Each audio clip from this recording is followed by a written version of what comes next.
Hello and welcome to NACM's 2021 Annual Conference Video Bonus Sessions. On behalf of NACM President TJ Mament and President-elect and Conference Chair Kathy Griffin, welcome to today's session.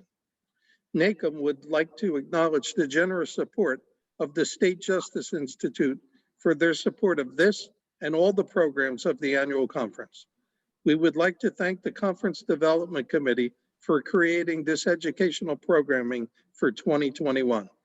My name is Jude Del Prior. I'm a former NACM president and presently assist the association in education planning.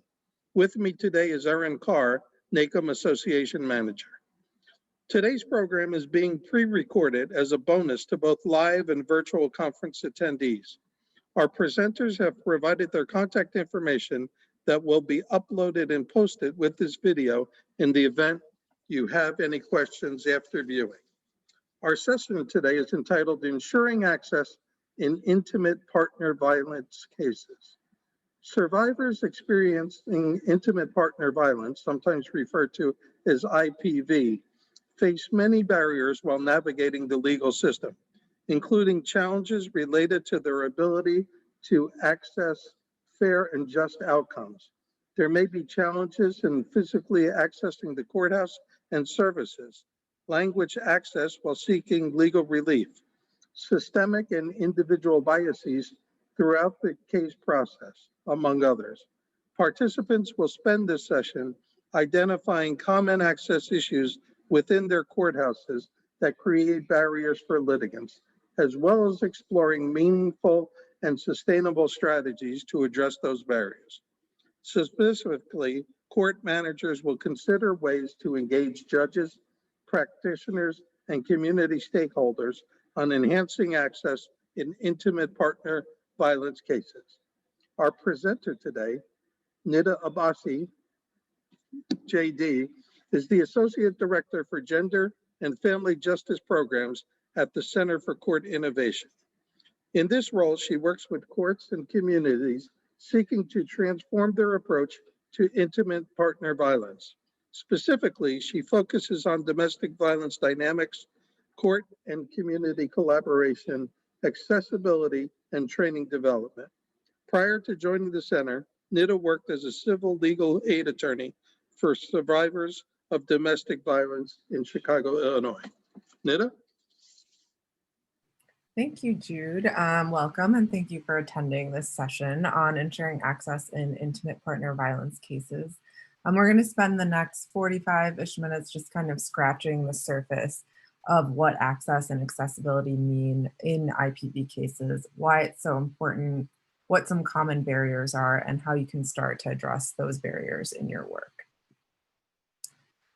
So as a result of this session, we're hoping you'll be better able to assess the barriers and challenges that prevent litigants from accessing justice on intimate partner violence cases, explore ways to promote meaningful access to the justice system for all consumers of court services, all litigants involved in DV or IPV cases, and finally discuss the role of procedural fairness and how that plays into enhancing access to justice for both survivors and abusive partners in IPV cases. I wanted to start off by just asking a few reflection questions. Of course, this is pre-recorded, so we can't interact, but for each of these, just take a moment to think about the litigants coming through your courthouse and their experiences. So the first one is, do you think litigants can, for the most part, easily access the court system?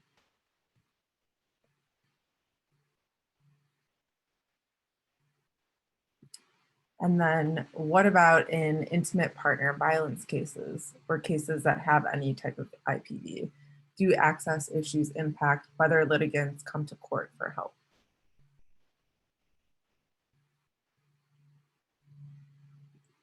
And finally, have you seen any specific access issues in the courthouse, and what have those looked like in your work?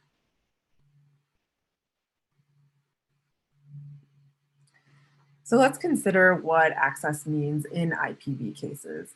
At the most fundamental level, Access to justice simply means all individuals can access the justice or the legal system regardless of their specific circumstances, including their socioeconomic status, their culture, their gender, etc.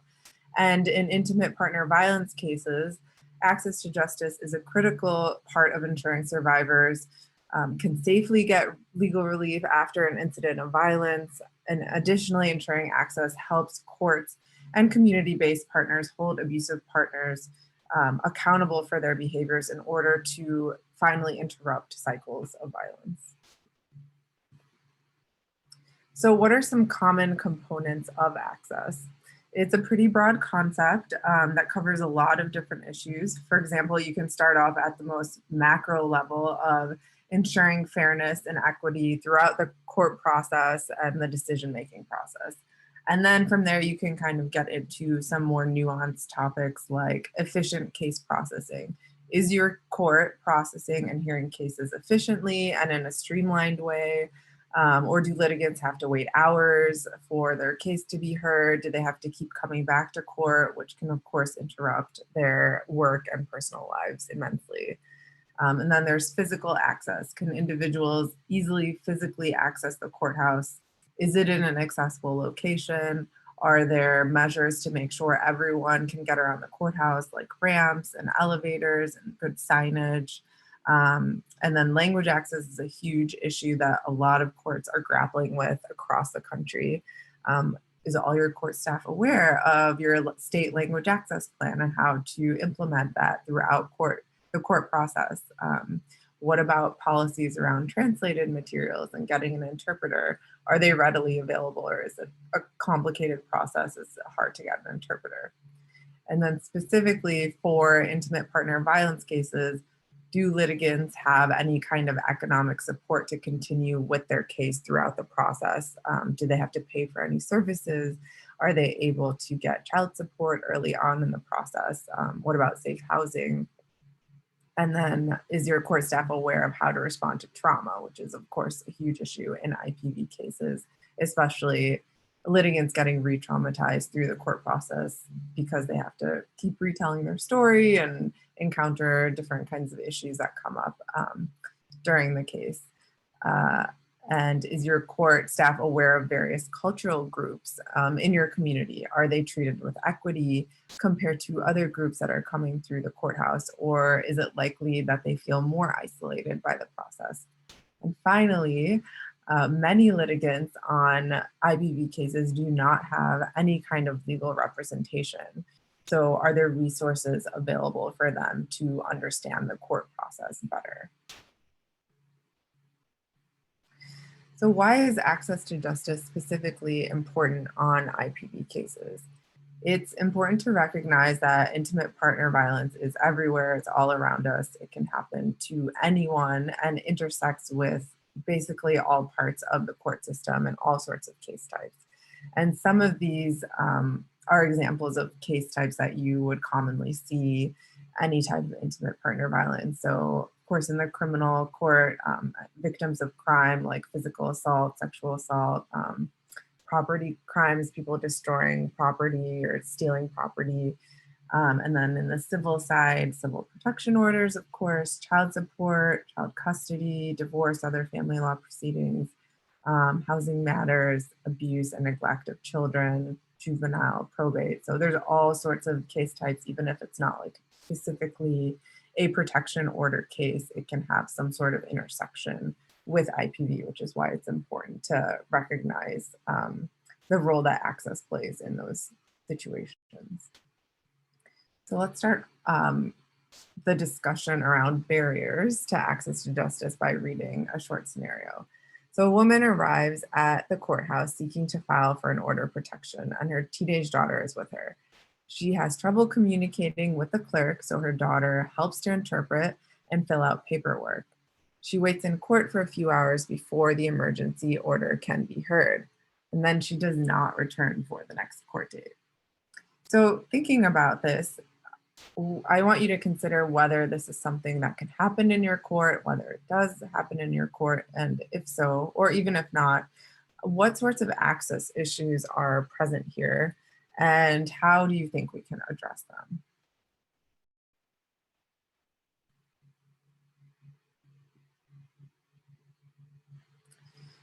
So one of the first steps in ensuring better access in your court system is identifying what barriers currently exist to begin with.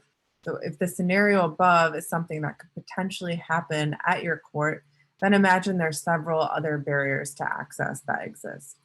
Some of the most common issues that we see with intimate partner violence cases are the ones that you see listed right here. So, the way the courthouse is structured, not understanding which floor to go to, courtroom switching all the time between court dates, general confusion on navigating the courthouse itself.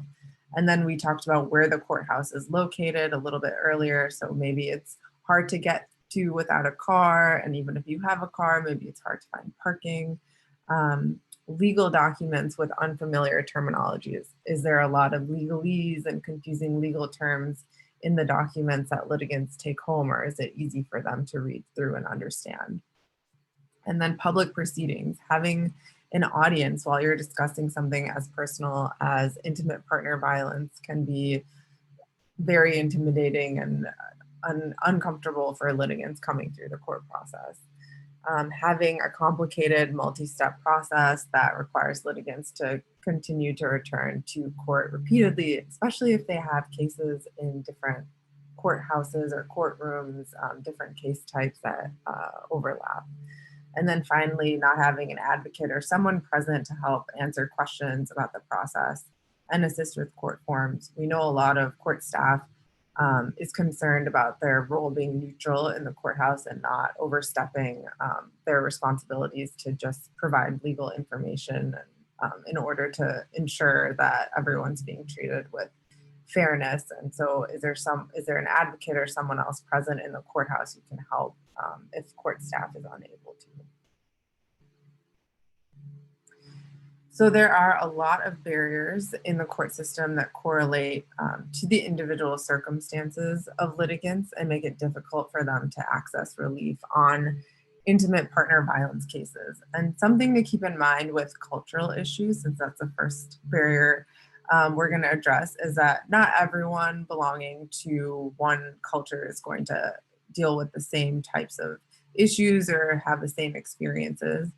For example, one person might be facing tremendous cultural pressure to stay in a relationship, and another individual who is from the same cultural background may have a larger and more supportive support system and an easier time leaving. So while it's good to understand that culture often has a significant impact on someone's decision making in an IPV case, figuring out how that looks in specific cultures is not going to be a straightforward process. But some of the common issues that do come up related to culture are populations are just not accessing the court system at all. There's difficulty in finding out about any cultural or language specific services in the community. Sometimes court leaders aren't aware of all the specific culturally based service providers in each community. Feeling culturally or socially isolated because you belong to a specific community. And then, of course, dealing with community and cultural pressure to keep the abuse private and to stay together, including any type of religious pressure to resolve disputes internally. And then finally, lack of clarity around abuse and sexual violence. For example, the concept of marital rape might not be consistent in different types of communities. Language access can also be a huge barrier towards getting legal or other types of relief in DV cases. A lot of jurisdictions are trying to find ways to meet the language needs of their community, but we know that that can be extremely challenging, especially when an interpreter or translations are not readily available. So some common issues related to language access include court forms having small print and multiple pages with lots of questions asking you to specify details about a domestic violence incident, including unfamiliar legal terms, which we mentioned before. Court forms and signage is not translated and available only in English. Fear of being misunderstood or misheard by an interpreter if there's an interpreter available, or just not totally understanding what the role of the interpreter is, that they have to just interpret exactly what the parties are saying and what the judge is saying, and they have to remain neutral. Not having access to an interpreter for each party can create a lot of access issues if one of the parties isn't fully understanding the process compared to the other. And then finally, using family members or other uncertified third-party interpreters. That happens a lot in communities that don't have quick access to an interpreter, but it's important to note that that should not be your go-to thing that you do if there's not a certified interpreter available, because there can be all sorts of errors and bias that comes into play. And then these are, in contrast, some best practices around language access to consider. So having interpreters available to assist throughout the civil protection order process, especially if you know there are communities accessing your court that need language access and need interpreters often, having those interpreters ready to interpret on cases, having skilled interpreters with specific knowledge about domestic violence and sexual assault can better anticipate and respond to the unique needs of LEP or limited English proficient survivors. So you don't want to have an interpreter who's uncomfortable with using terminology in IPV cases because it can really impact the testimony that gets across.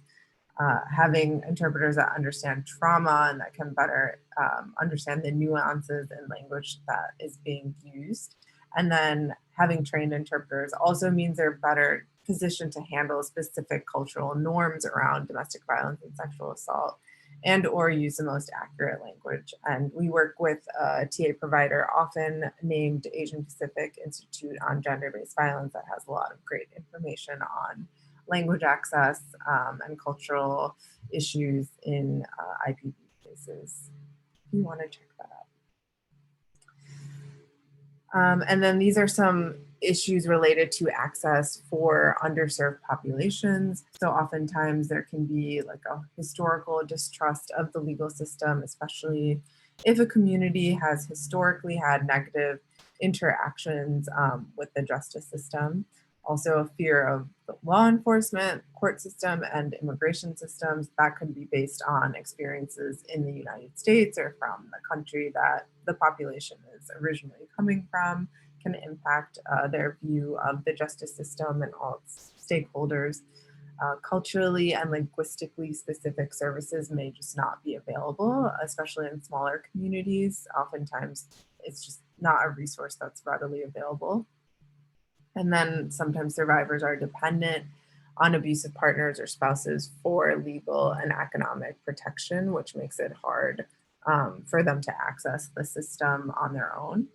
And then for immigrant survivors, the fear of deportation and deportation threats limit their perception of what options are available to them. Let's take a break for another scenario. A petitioner is at the courthouse for a hearing on their emergency order.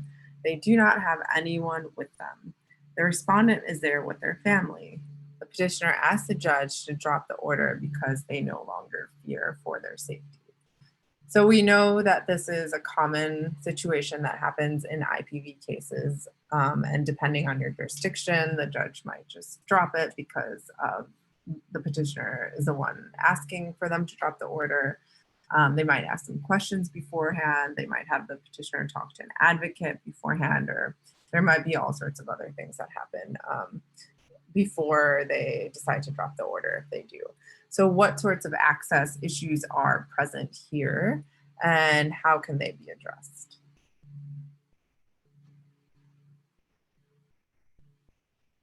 A critical part of accessibility in intimate partner violence cases is physical safety. So is a courthouse a safe place for survivors to go to? There are a lot of reports of violent incidents right outside of the courthouse and even within its walls. And there are a lot of resources on courthouse safety and security, but these are some of the best practices. So ensuring that there are separate monitored waiting rooms for petitioners and respondents, so there's less of a chance for a respondent or their friends and family to intimidate a petitioner or survivor and anyone that the survivor brings with them to court. and less interaction between the two parties as well. Having trained security personnel present in the courthouse and courtroom that's prepared to respond to any emergency situations or threats, or can recognize when something seems off. Also having security personnel available to accompany petitioners and witnesses to parking areas or bus stops. I know when I was practicing as a legal aid attorney, sometimes I would ask the security personnel to accompany clients back to public transportation or back to their cars, especially if the attorney has other cases to present and can't go with their client. And then at the conclusion of a court appearance, petitioners are permitted to leave the courtroom and courthouse before the respondents, or having staggered entry and exit times to minimize any contact between the parties. And then making sure there are safety measures that are deliberately created for all litigants. So members of the LGBTQ plus community, immigrant litigants, litigants with mental health conditions, and other vulnerable populations.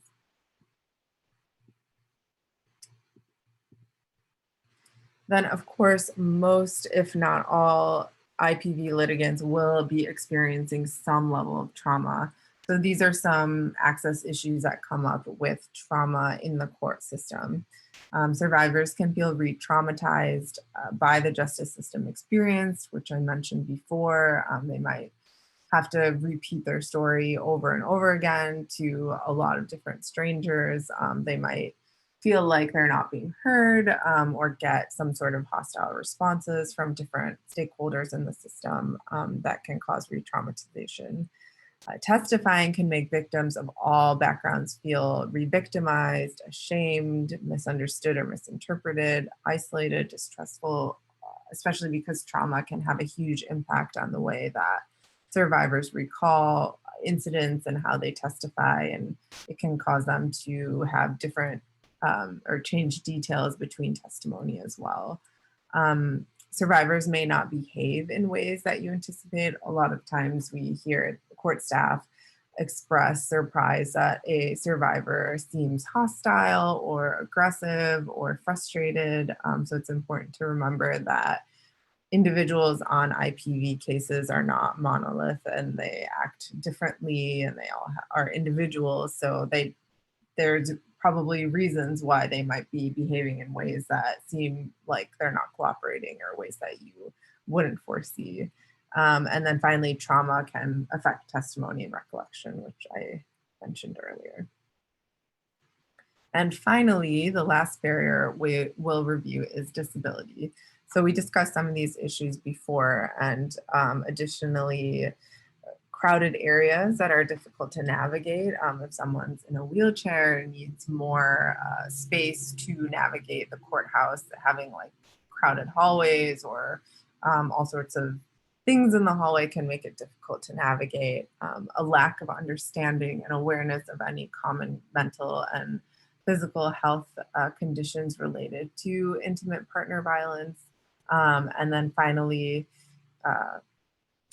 court staff should be aware of how disability can impact litigants, including the concept of invisible disabilities, so that measures can be taken to accommodate litigants before it becomes an issue and before they have to address it themselves. And then finally, having different methods of filing and participation. So can litigants file or participate over the phone, over video conference, et cetera, if they're not able to get to the courthouse for any reason. Okay, so now that we're aware of all the potential barriers, or at least most of the potential barriers individuals deal with on intimate partner violence cases, what can you do about it? What are some strategies that exist to help overcome these barriers? And are you doing anything already?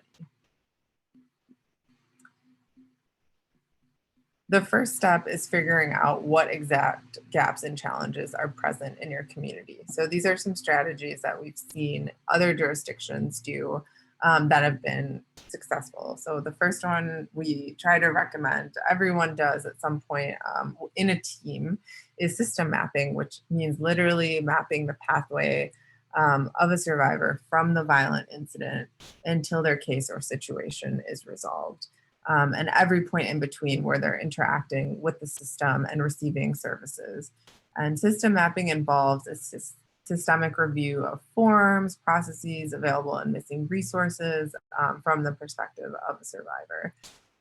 There's also court observation or walkthrough, having someone observe the domestic violence docket or act like a survivor going through the court process and seeing where one would deal with any kinds of barriers and challenges throughout the legal process. Also needs assessment. So that's essentially polling various professional groups in your community and in your court to get their opinions on what is going well and what's not going well on IPV cases. And exit surveys for survivors after their case has been resolved will help get a survivor's perspective on what they thought went well and what didn't go well, which can be quite different from the opinions of people who work in the court. And finally, creating a task force or some sort of committee that's specifically charged with addressing any of these gaps or challenges, including participation from culturally specific and other service providers based in the community who may have more insight into what litigants are dealing with on these cases. So other strategies include outreach to your community. Ask yourself, which communities are underrepresented in the court, and are you aware of which communities exist in your jurisdiction and which services are present to serve those specific communities? So one example we've used and worked with is Hennepin County in Minnesota. They have a large Indigenous population and immigrant population. They looked at data and realized neither were really accessing the family court when domestic violence or intimate partner violence occurred compared to other groups. So they held listening sessions where members of those communities could come at their own will and explain why they weren't coming to court and what kinds of issues they had had in the past and what they thought could help in the future. And based on that, they've made some short-term and long-term adjustments and are still, on a journey to ensure greater access for those specific groups that hadn't been accessing the court beforehand. And it's important to recognize this is just like an initial step in the process of enhancing access. It's probably a never-ending process. So these are just some initial things you can consider to make sure you can improve at least access to begin with. Referrals are a critical part of making the court process safe and effective for all litigants, especially for survivors who may need assistance dealing with trauma and socioeconomic issues that come up related to intimate partner violence. So do you have a process in place to refer litigants to additional services, including cultural and linguistically specific services? And if you don't have any in your community, are you aware of any national service providers that can help? Is there a formal referral process for your court personnel if they recognize a litigant coming in could use help from someone outside of the courthouse? Is there like a list that you have? And if not, making a resource list can be a helpful way to have a more effective referral process. And then these are some of the service providers that interact with survivors of domestic violence. So of course there's advocates that can help accompany survivors to court, prepare for their hearing, explain what to do or explain what to expect and any next steps, and help with safety planning. There's also culturally specific service providers. We talked about how, of course, they're not available in every community, but they can be a great resource to collaborate with, especially because oftentimes survivors feel more comfortable working with advocates from those service providers and coming directly to court. From the other end, there's also abusive partner intervention programs that work with abusive partners and can provide insight into what's going on from that end of the case. And of course, there's also medical professionals that interact with survivors and abusive partners on intimate partner violence cases, and then legal services as well. So thinking about what exactly is available in your community. And then our last scenario is An individual arrives at the courthouse seeking to file for a protection order. One of the clerks recognizes them. Over the years, the individual has had a few protection order cases, but always drops the petition. After the individual files paperwork with the clerk refers to them as a frequent flyer to colleagues and wonders aloud whether they'll follow through with the petition this time. So this is not meant to shame anyone, but provoke thought around the concept of court culture and accessibility and what sorts of challenges both court staff and litigants face in intimate partner violence cases. So frequent flyer, how does that kind of language create a barrier to litigants, and how does it impact the court staff's behavior towards litigants as well? What additional barriers do you anticipate the individual is going to encounter as their situation continues to unfold, as they're trying to seek relief and legal protection from the court? So the last best practice we are going to discuss that's related to the scenario is called procedural fairness. And procedural fairness is the perception that you are being treated with respect and your concerns are being taken seriously.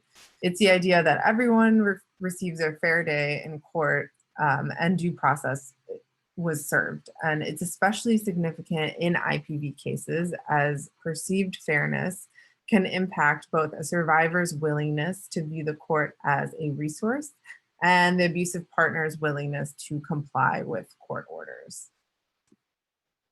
So litigants entering the courthouse after an intimate partner violence issue are often experiencing emergencies. And there's much about the court process that can be confusing, that can cause anxiety and frustration on top of the feelings that they may already be experiencing.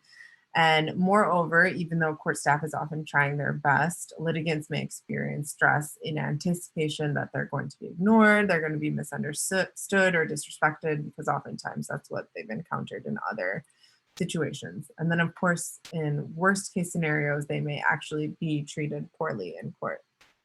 So think about what it feels like to go from point to point in your courthouse, and does your court culture, the way that your court is structured, enhance a litigant's experience, or is it going to exacerbate their trauma? Procedural fairness tries to enhance the court process for litigants by emphasizing these 4 principles that you see here. So voice means litigants feel like they have an opportunity to be heard in court and throughout their case. Respect involves litigants feeling like they're being treated with dignity and respect by judges, by attorneys, by court staff throughout those interactions. Neutrality is when litigants perceive that the decision-making process is unbiased and they can trust that there's fairness between the parties and how those decisions are being made and how they're treated. And finally, understanding refers to the litigants understanding that their rights and the case process and what is expected of them in order to comply with court orders. So why is procedural fairness important for IPV cases? All court staff and everyone who works in the court system are going to influence the perception of fairness. So the treatment of litigants by security staff, by clerks, by attorneys, by the judge, all contribute to how litigants view their court experience. So while procedural fairness has been tested across courts and across case types, it's particularly important in cases involving intimate partner violence because it can further the goals of safety and accountability. So for safety, because survivors face the risk of future violence and even lethality, it's critical that they view the court as a place they can go to find protection. And if the court is perceived as legitimate and trustworthy, survivors are more likely to access help and request protective orders. And then there's compliance. So people who cause harm or abusive partners are also more likely to comply with court orders if they feel like their experience in court was fair and that they were heard. So that means fewer violations of protective orders and a reduced risk of more violence in the future. And For trauma, the court experience can cause anxiety for anyone, especially survivors of IPV, who may be interacting with several justice system actors throughout. And so they may be more likely to feel triggered by negative court staff interactions or feelings of hopelessness over the litigation process. And for that reason, procedural fairness can be really helpful in ensuring that there's more trauma-informed care towards the litigants.